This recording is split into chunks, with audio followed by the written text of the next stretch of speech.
스페인의 왕 페르디난도 5세는 평소에 점쟁이로부터 마드리갈이라고 하는 마을에는 절대로 가지 마십시오. 그곳에 가면 왕이 죽게 될 것입니다. 하는 말을 들었습니다. 마드리갈에 왕의 별궁이 있었지만 왕은 점쟁이의 말을 믿고 21년간이나 그곳에 가지 않았습니다. 그러던 어느 날 지방에 순회를 나가게 되었습니다. 어떤 조그만 촌락에서 하룻밤을 지내게 되었는데 왕이 그만 병을 얻은 것입니다. 왕은 혼자 생각하기를 그 점쟁이가 말한 그 마을에 내가 온 것이 아닌가 하는 의구심이 들었습니다. 그래서 신하에게 이 마을이 어떤 마을이냐, 여기가 어디냐 라고 물었습니다. 신하는 이곳은 마드갈레입니다 라고 대답을 했습니다. 그런데 왕은 그곳을 마드리갈로 잘못 들은 거예요. 제가 이곳이 어디라고 그랬어요? 마드갈레.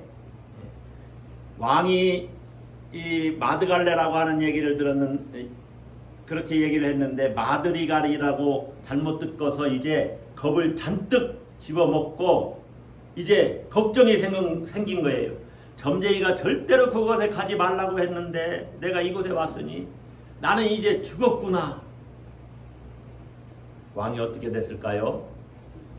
그로부터 며칠 못 가서 정말로 그 왕이 죽고 말았습니다. 무엇이 왕을 죽였습니까? 병이 죽인 것이 아닙니다. 두려움이 왕을 죽인 것입니다. 여러분, 걱정, 근심, 염려의 가장 밑바닥에 있는 인간의 심리는 두려움입니다. 두려움 때문에 걱정, 근심, 염려를 하는 거예요. 어떤 병에 걸렸어요? 근데 그 병이 가서 약 하나 사 먹으면 완전히 완치된다는 100% 검증이 되어 있는 그렇게 치료된다면 우리가 무슨 병에 걸리더라도 뭐 두려울 게 뭐가 있어요. 그런데 어떤 병은 치료가 불가능한 병이 있잖아요. 그러니까 두려운 거예요. 이 두려움에 이렇게 쌓이면 사람이 이제 신경쇠약증에 걸리는 거죠. 그래서 모든 기능이 제기능을 하지 못합니다. 그것을 현대의학에서는 신경성 뭐뭐뭐뭐 이렇게 나가는 거예요. 뭐 스트레스 받아서 그렇다 이렇게. 근데 어떻게 스트레스도 안 받고 살아요. 그래서 이 두려움에 이렇게 사람이 갇히게 되면 병들고 나중에는 삶이 피폐해지는 거예요. 문제는 뭐냐? 세상 사는 사람은 누구나 이 보편적인 두려움을 직면할 수밖에 없다는 거죠. 제가 무슨 두려움이라고 그랬어요?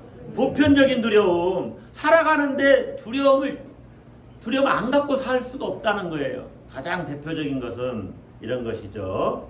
질병과 고통에 대한 두려움입니다. 나에게 나쁜 병이 걸리면 어떻게 하나? 사고가 일어나서 내가 고통당하면 어떻게 하나? 이런 두려움을 갖고 있는 거죠. 두 번째는 가난에 대한 두려움이에요. 아유, 우리 회사가 잘못돼서 부도가 나면 어떻게 하나? 내가 명예퇴직을 당하면 또 실직을 하게 되면 어떻게 하나? 우리 가족은 뭐를 먹고 사나? 이런 가난에 대한 두려움이 있다는 것이죠. 또 실패에 대한 두려움이 있습니다. 내가 인생의 낙오자가 되면 어떻게 하나? 이번 시험에 통과하지 못하면 어떻게 하나? 내가 낸 기한서가 상사로부터 빠꾸 맞으면 어떻게 하나? 이런 실패에 대한 두려움, 여기에는 거절에 대한 두려움도 포함이 됩니다. 그리고 마지막으로는 죽음에 대한 두려움이 있죠. 죽으면 모든 것이 소멸된다고 생각하고 사람들이 두려워해요. 죽음 이후의 세계는 알지 못하니까 두려워해요. 그래서 죽음이 무서워요. 병에 걸리거나 교통사고를 당하면, 그래서 갑자기 예상치 못하게 죽으면 어떻게 하나? 그 죽음 때문에 우리 가족들은 또 어떻게 살아야 되나? 이런 괜한 불안을 안고 두려워하는 것이죠. 인간이라면 누구나 갖게 되는 보편적인 두려움들은 이런 것입니다. 여러분은 이런 두려움을 어떻게 극복하면서 사십니까? 그러면 예수님의 제자들, 초대교회의 성도들은 어떤 두려움을 가지고 있었을까요? 초기 기독교 당시 이스라엘은 로마의 식민지 생활을 해야 했습니다. 로마가 이스라엘을 통치하는 것이죠. 로마는 지중해 인근의 여러 민족과 나라를 로마법과 로마 제도를 가지고 강력한 군대를 앞세워서 지배를 했어요. 제국을 유지하기 위해서 그것은 필수적이었을 거예요. 그리고 아주 강하게 법을 시행하는 것입니다. 그래서 반역자들을 합법적으로 십자가에 처형했습니다. 어디에 처형했어요? 십자가에 처형한 거예요. 일벌 100개의 사형 제도지요. 공포심을 조장하는 겁니다. 두려움을 조장을 해서 절대로 반역하지 마라. 로마 시대 십자가에 처형당한 사람은 예수님만이 아니고 예수님 양쪽에 있던 두 사람만이 아니고 수도 없이 많아요. 그냥 길거리에 십자가를 세워놓고 완전히 벌거벗겨서 처형하는 것입니다. 거기에 매달아놔요. 그래서 어떤 사람은 심지어 막 일주일 10일씩 거기서 버티다가 결국엔 죽어가고, 그렇게 사람들에게 보여주는 것이죠. 로마에 반역하면 이렇게 된다 하는 것을 보여주는 것이죠. 십자가에 처형당한 그 많은 사람들 중의 한 사람이 예수 그리스도입니다. 그런데 기독교는 바로 그 예수 그리스도가 하나님의 아들이라고 선포하고 또 그렇게 복음을 전파하고 있는 것입니다. 십자가에 달린 예수가 부활했다는 거예요.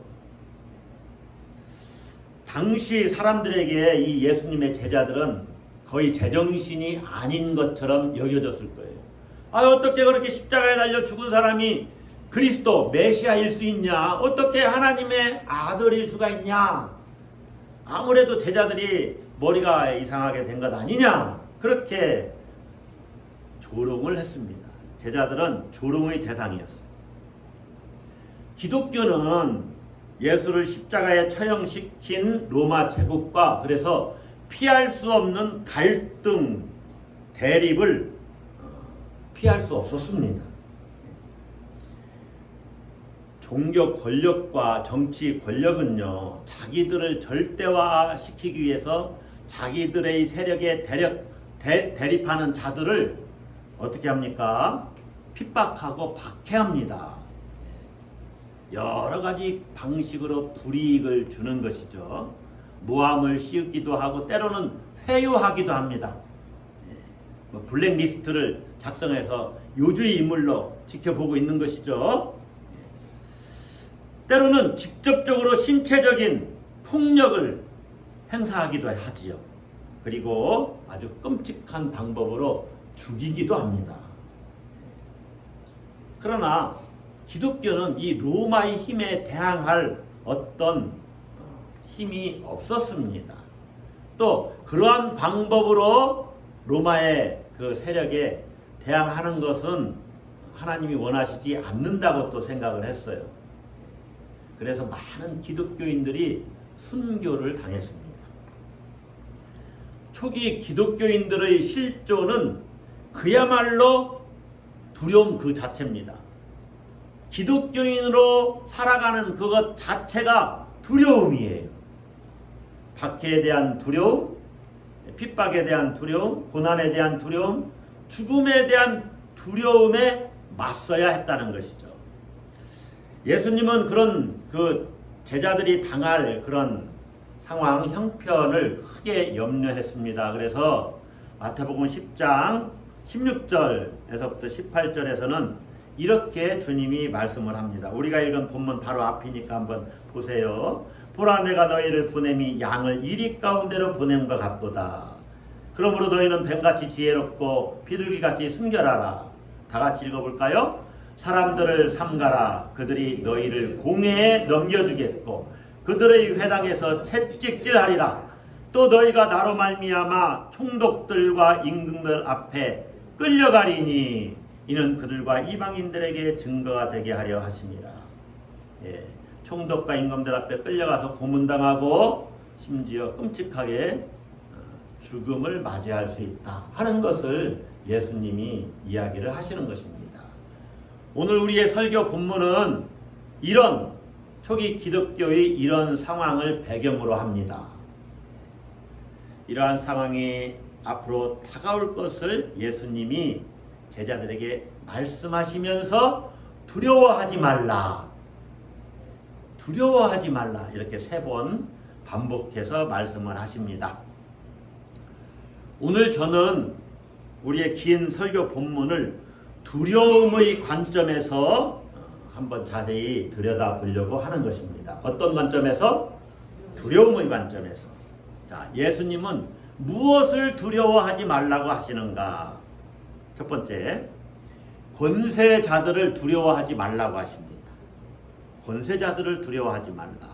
28절을 보세요. 몸은 죽여도 영혼은 능히 죽이지 못하는 자들을 두려워하지 말고.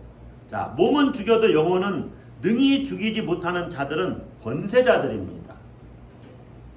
권세자들을 두려워하지 말라. 그리고 더 나아가서 예수님은 사람을 두려워하지 말라고 그렇게 말씀을 하십니다. 그래서 32절, 33절에서 이렇게 말씀하는 거예요.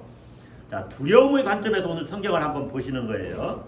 누구든지 사람 앞에서 나를 시인하면 나도 하늘에 계신 내 아버지 앞에서 그를 시인할 것이요. 33절이 더 중요하겠죠?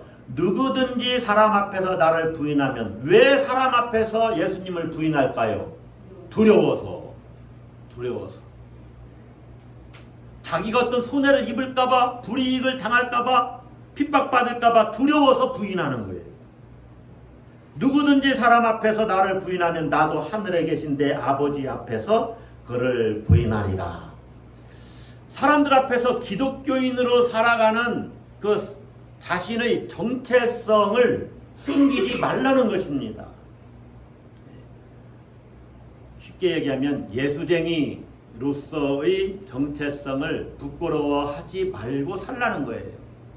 불이익 당할까봐, 손해볼까봐 내가 예수 믿는 사람이라는 것을 숨기고 그렇게 살지 말라는 거예요.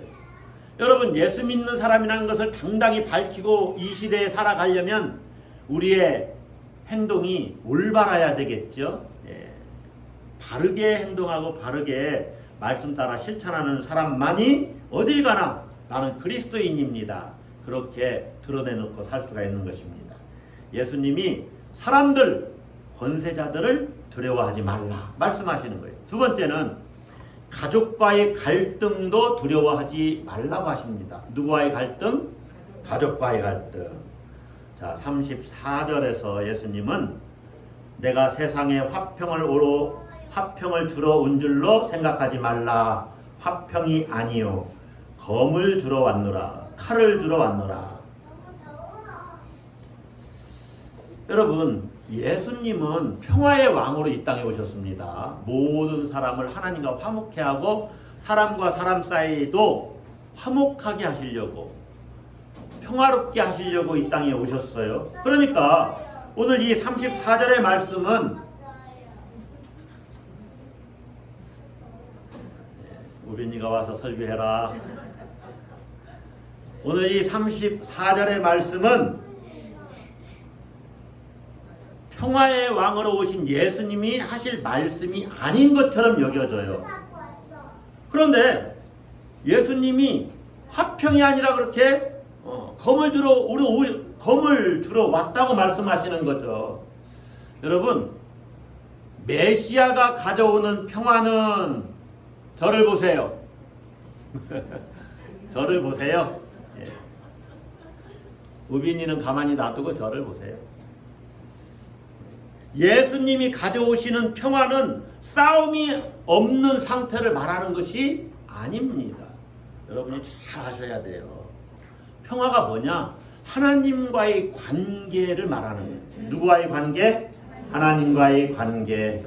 하나님과의 회복된 관계에 있는 사람이 화평한 것입니다. 그런데 하나님과 이 관계를 회복하지 못하는 사람이 가족 내에 있을 때에는 어쩔 수 없이 충돌이 일어나고 갈등이 일어날 수밖에 없다는 거예요. 평화를 가져올 때 모든 사람들이 다 받아들이는 것이 아니기 때문에 충돌은 필연적이다. 그러므로 예수님이 가져오시는 이 칼은 군사적인 충돌이 아니라 가장 가까운 가족들과의 연대마저도 끊어낼 수 있는 그러한 사회적인 분리를 말하는 거예요. 아무리 가까운 친구도 예수 믿는 것 때문에 이렇게 갈등과 분리가 일어날 수 있다는 것입니다. 예수 믿는 사람들이 세상을 살아갈 때 기본적으로 가져야 되는 그러한 생각 중에 하나예요. 사람들과 화평해야 되지만 내가 예수 믿는 것 때문에 사람들과의 갈등이 일어나고 분리가 일어날 수 있다. 그러한 사회적 분리를 두려워하지 마라. 그래서 어느 정도냐? 35절 36절 한번 보세요. 내가 온 것은 사람이 그 아버지와 딸이 그 아버지와 한번 끊어 읽어야죠. 내가 온 것은 사람이 그 아버지와 딸이 어머니와 며느리가 시어머니와 불화하게 하려 함이니. 다 같이 읽습니다. 사람의 원수가 자기 집안 식구리라.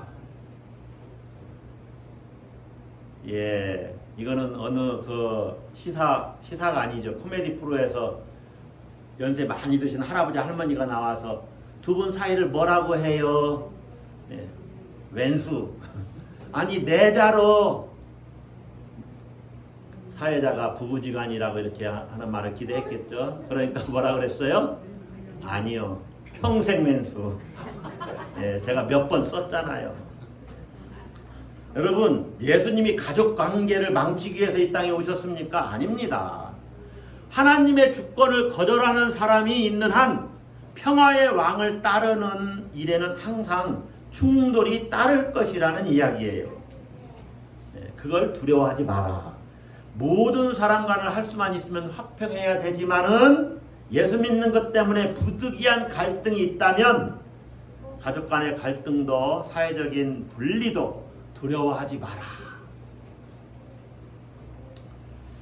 여러분, 그 가족 간에 서로 인격적으로 배려하고 서로 위하고 그렇게 살아가면 얼마나 행복해요. 가장 행복한 삶의 조건들은 그런 거죠. 가족이 화목해야 되는 거죠.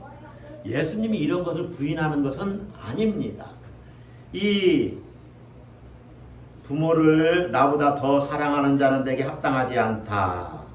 이렇게 말씀하시는 것은 우선순위의 문제를 말씀하는 거예요. 충성의 우선순위, 선택의 우선순위를 말하는 것입니다. 가족을 사랑하지 않는 태도를 요구하는 것이 아니라 예수님께 먼저 우선순위를 두고 사랑을 해야 된다는 것이죠. 제가 여러분들을 아무리 많이 사랑해도 우리 가족들보다 더 사랑하겠습니까? 이런 때는 한번 아멘을 하시는 겁니다. 그래야 점심이라도 혹시 제가 살 줄 압니까? 제가 여러분을 아무리 많이 사랑해도 우리 가족들보다 더 사랑하기는 쉽지 않을 거예요. 여러분도 마찬가지예요. 그렇듯이 가족을 사랑하지만은 예수님을 더 우선순위 1순위에 둬라. 그런 얘기예요. 왜 그러느냐? 여기에 중요한 진리가 있어요. 자신이 의지할 사람이나 대상이 있으면 하나님과의 관계가 깊어지지 않는다는 것입니다. 자신이 더 사랑하는 어떤 대상이나 어떤 관계가 있으면 하나님을 그보다 더 사랑하기가 더 쉽지 않다는 거예요. 친구들과의 놀이에 마음을 빼앗긴 아이들은 집에 돌아가고 싶지가 않습니다. 친구들이 너무 좋은 거예요. 노는 것이 그와 똑같아요. 우리가 예수님을 따르는 길은요, 때로 사람들로부터, 세상으로부터 인정받지 못할 수도 있고, 또 심지어 사람들이 우리를 이렇게 열애시킬 수 있는 그러한 사람들이 될 수도 있어요. 내가 하나님의 뜻대로 살려다 보니까, 특별히 주일날 예배당에 나와서 예배 드리는 것, 사람들은 주일날 어찌 그렇게 행사를 많이 해요. 그래서 우리를 아유 한 번만 빠지시죠. 이렇게 얘기하는 사람들이 얼마나 많이 있어요. 세상 일은 의미가 없으니 돈벌이도 하지 말고 세상과 싸우면서 외톨이가 되어야 합니다. 세상에 민폐를 끼쳐야 합니다. 이렇게 지금 이야기하는 것이 아닙니다. 우리가 세상으로부터 인정도 받을 수 있으면 받아야 되고 또 사람들에게 선의를 베풀 때는 또 베풀어야 합니다. 그러나 사람들의 관심을 받으려고 또 인정받으려고 내 삶을 소진시키지 말아야 한다는 거예요. 주님이 기뻐하시는 뜻대로 살아야 한다는 것입니다. 할렐루야. 그것이 자기 십자가를 지는 거예요. 그래서 예수님이 부모나 자식을 아들이나 딸을 나보다 더 사랑하는 자도 내게 합당하지 아니하다. 또 38절 자기 십자가를 지고 나를 따르지 않는 자도 내게 합당하지 않다. 예수님을 최우선순위로 두는 것, 이것이 자기 십자가를 지는 것이라는 거죠. 세 번째로 우리가 두려워하지 말아야 할 것은 목숨을 잃는 것도 두려워하지 말라 말씀하십니다. 따라갑시다. 목숨을 잃는 것도 두려워하지 말라. 예, 참 심각한 얘기죠. 여러분, 선교를 나가다 보면 선교사들이 때로는 정말 위험한 곳에도 가잖아요. 자기 목숨을 잃을 수 있는 곳에 갑니다. 그런데 목숨을 잃을 것을 두려워하지 말고 복음을 전하라는 거예요. 예수님은. 초대교회 당시를 생각해 보세요. 목숨을 잃을 수도 있잖아요. 그런데 그걸 두려워하지 말고 주님을 따르라는 거예요. 자기 목숨을 얻는 자는 잃을 것이요. 39절에 나를 위하여 자기 목숨을 잃는 자는 어떻게 하리라? 얻으리라. 예수님은 생명이시죠? 이 생명에 연합되어 있는 자는 생명이신 예수님을 위해서 살다가 때로 목숨을 잃을 수도 있다. 그러나 예수 그리스도의 사랑에서 끊어지는 것은 아니다 하는 것을 정말로 확신해야 됩니다. 할렐루야. 네. 목숨을 잃었지만 생명을 얻잖아요. 그래서 목숨을 잃는 것도 두려워하지 말라는 거예요. 어느 선교사는 자식들 다 해외로 막 선교사로 다 보내면서 천국에서 우리 만나자, 땅끝까지 선교하다가 우리 천국에서 만나자, 이게 가족의 모토라고 그래요. 어떻게 될지 모른다는 거죠. 선교하다가 무슨 얘기예요? 예수님 말씀대로 오늘 본문대로면 선교하는 거 너 두려워하지 마. 목숨을 잃는 것도 두려워하지 마. 그렇게 말씀하는 거예요. 자, 그러면 예수님은 왜 제자들에게 두려워하지 말라고 말씀하시는 것일까요? 왜 제자들에게 두려워하지 말라고 하실까요?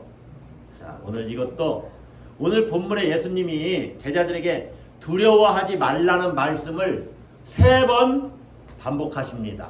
3번 예수님이 두려워하지 말라고 하시고 오직 하나님만 두려워하라고 말씀하셔요. 3번 예수님이 두려워하지 말라는 것은 왜 두려워하지 말라는 것이냐, 이 이유를 말씀하는 거예요. 자, 첫 번째는 모든 것이 마지막에는 다 드러날 것이기 때문에 두려워하지 말라는 거예요.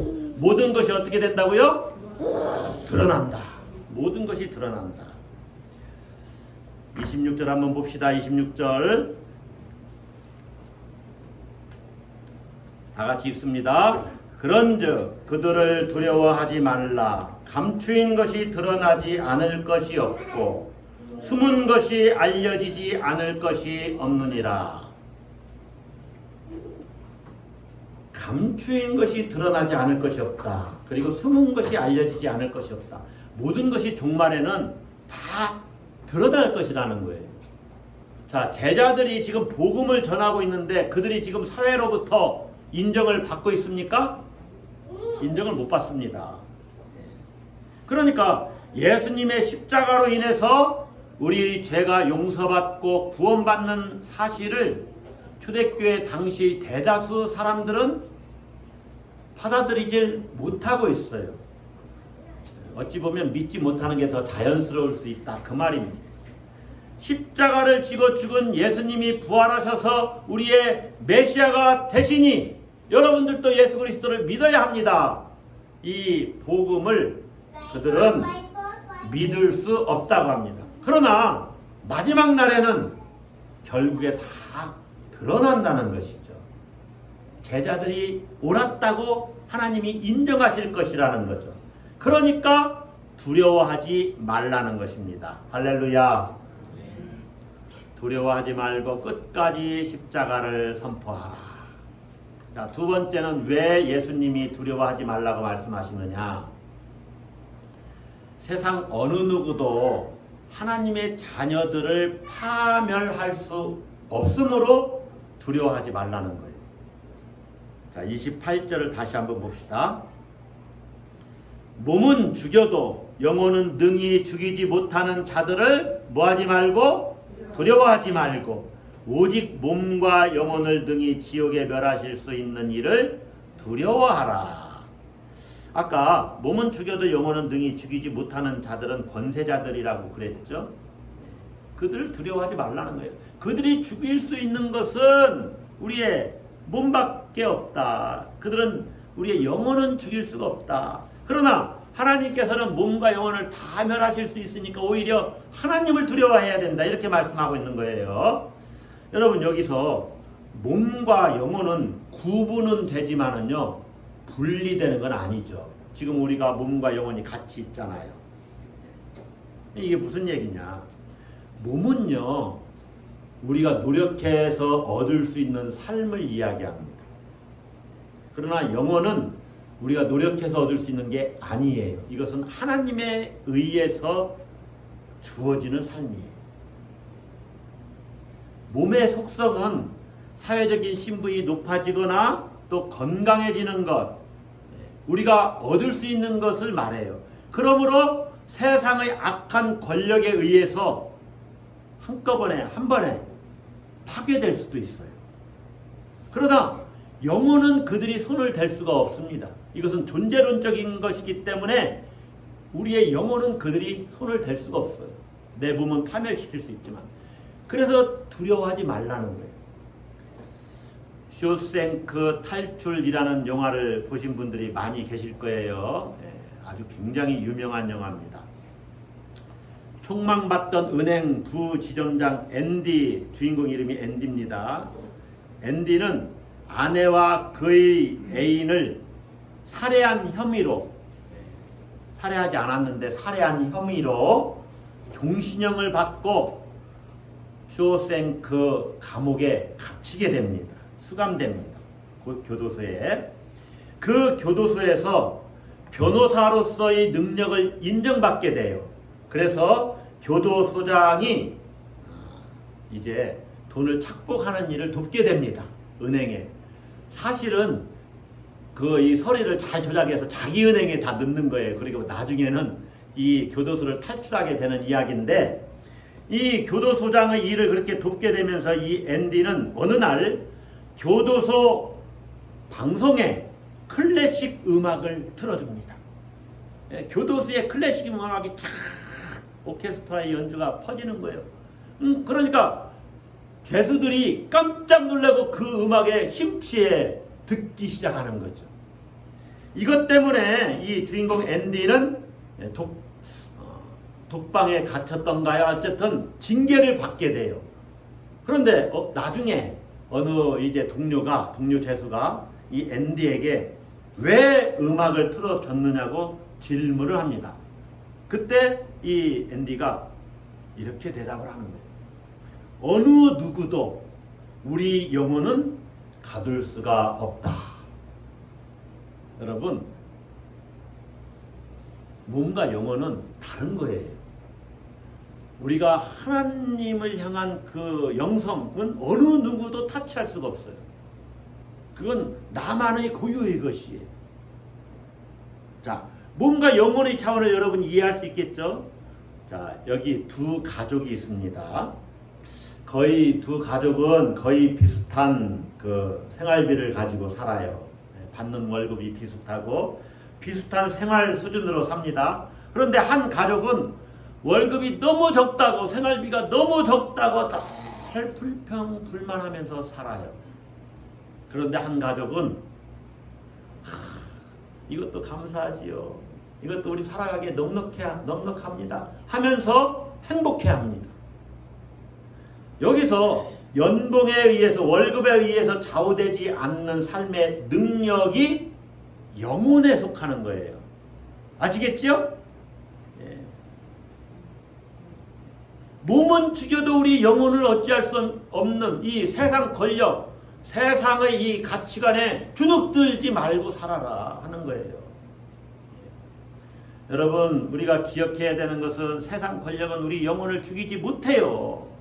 일반적인 관점으로 보면 몸을 죽일 수 있는 그 권력 앞에서 우리 영혼이 주눅들 수 있겠죠? 그러니까 신앙으로 무장을 해야 된다는 거죠. 하나님의 신앙으로 나를 무장시켜서 내 영혼의 깊이로 들어가야 된다는 것이죠. 그럴 때 두려움이 극복되는 것입니다. 할렐루야. 마지막으로 세 번째, 왜 예수님께서 두려워하지 말라고 말씀하시느냐? 하나님께 우리가 너무나 귀한 존재이기 때문에 두려워하지 말라는 거예요. 무슨 말이에요? 하나님 우리를 그냥 내버려 두지 않으신다는 거예요. 29절부터 31절에 두려워하지 말라는 말씀을 하시면서 참새 이야기를 하지요. 참새 두 마리가 한 아사리온에 팔리지 않느냐. 이 아사리온은 하루 일당의 16분의 1이에요. 그러니까 8시간 일한다면 30분. 대략 지금 최저임금제 생각하면 한 5,000원 정도 되겠죠. 참새 두 마리가 이렇게 값싸게 팔리더라도 결코 하나님이 허락지 않으시면 하나도 땅에 떨어지지 않는다는 거예요. 그러니까 참새 두 마리의 생명도 하나님의 허락하에 땅에 떨어지고 그들이 잡히고 다른 사람의 식탁에 올려지는 것이다. 그런 얘기예요. 이 제자들은 참새들보다 훨씬 더 하나님께 중요한 존재입니다. 그래서 어느 정도 중요하냐? 30절은 같이 읽어볼까요? 너희에게는 머리털까지 다 세신 바 되었나니. 믿습니까? 하나님이 그렇게 세밀하게 여러분을 보고 계시고 여러분을 돌보신다는 것이죠. 여러분, 두려움의 뿌리는요, 자기 안위에 대한 걱정, 근심 때문에 그래요. 자기 염려죠, 그게. 내 안위에 대한 걱정, 내가 몰락하면, 나락으로 떨어지면 어떻게 하나, 이런 것들을 걱정하고 있는 거예요. 심지어 우리 지금 최근의 사회는, 21세기 문명 사회는 이 걱정과 두려움을 더 자극을 합니다. 여러분, TV 광고를 한번 생각을 해보세요. 얼마나 우리의 심리를 불안케 하는 요소들이 많아요. 이 더운 날 선크림을 안 바르고 나가면 마치 죽을 것 같이 선전을 하지요. 그 화장품을 쓰지 않으면 막 늙어 보일 것처럼 자극을 합니다. 그 영양제 먹지 않으면 뭐 건강이 금방 잃는 것처럼 막 호들갑을 떨면서 선전을 하지요.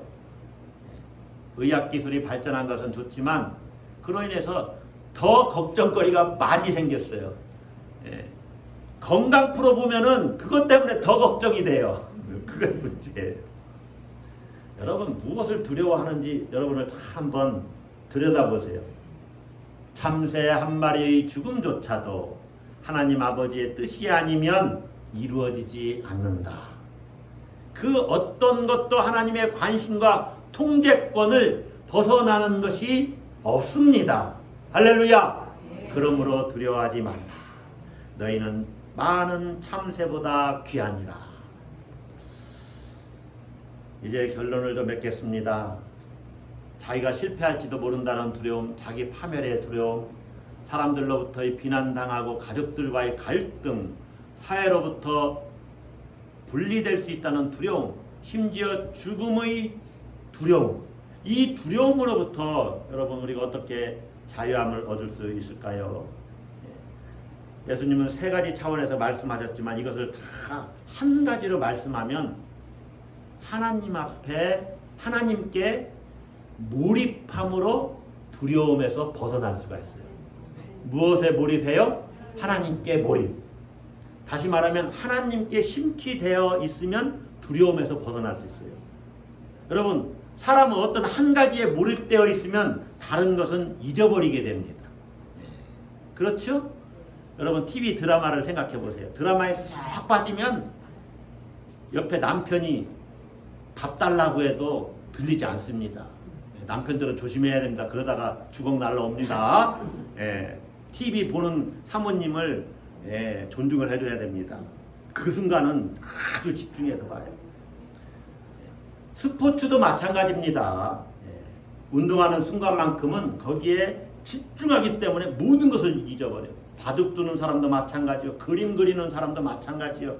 음악을 연주하는 사람도 마찬가지입니다. 피아노의 음악 선율에 빠진 사람은 아무것도 걱정할 게 없어요. 어떤 작품 전시회, 여행 이런 것도 다 마찬가지입니다. 그 순간만큼은 두려움에서 벗어나 있어요. 몰입하기 때문에. 글 쓸 때도 마찬가지예요. 그런데 문제는 24시간 TV 드라마만 볼 수는 없잖아요. 또 24시간 운동을 할 수는 없잖아요.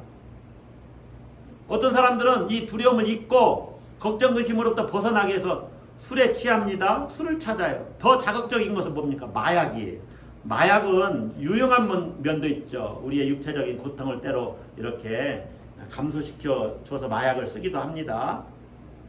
그러나 일상적으로 술과 마약에 빠져 있는 이것은 자기에 대한 염려가 없는 차원이 있지만 이것은 우리의 이성을 마비시켜요. 그래서 전체적으로 우리 삶을 훼손시키기 때문에 바람직하지 않습니다. 최선의 방법은 이미 말씀을 드렸어요. 누구에게 몰입하는 것이냐? 하나님께 몰입하는 것입니다. 생명의 창조자이신 하나님께, 생명을 유지하시는 하나님께, 또 종말에 우리의 생명을 완성시킬 하나님께 몰입하는 거예요. 여러분, 어머니 품에 안긴 아이를 생각을 해보세요. 어머니 품에 딱 안긴 아이. 세상 근심 걱정이 뭐가 있겠어요? 그런데 이 아이도 근심 걱정 두려워할 수가 있어요. 어느 순간에. 옆집 개가 멍멍 짖으면서 딱 달려옵니다. 어머니와 시선을 마주할 때는 두렵지 않아요. 그러나 개가 멍멍 짖으니까 개를 쳐다보는 순간에 이 아이는 와 하고 울기 시작하는 거죠. 하나님 품에 안겨서 하나님께 우리의 시선을 고정시키면 두려움을 잊습니다. 할렐루야. 그래서 하나님께 시선을 고정시키는 자는 어떤 상황에서도 두려움 없이 우리의 모든 것을, 우리의 미래를 하나님께 온전히 맡길 수 있습니다. 여러분, 두려워하지 마십시오. 세상이 아니라 여러분의 믿음이 옳다는 것이 반드시 드러날 거예요.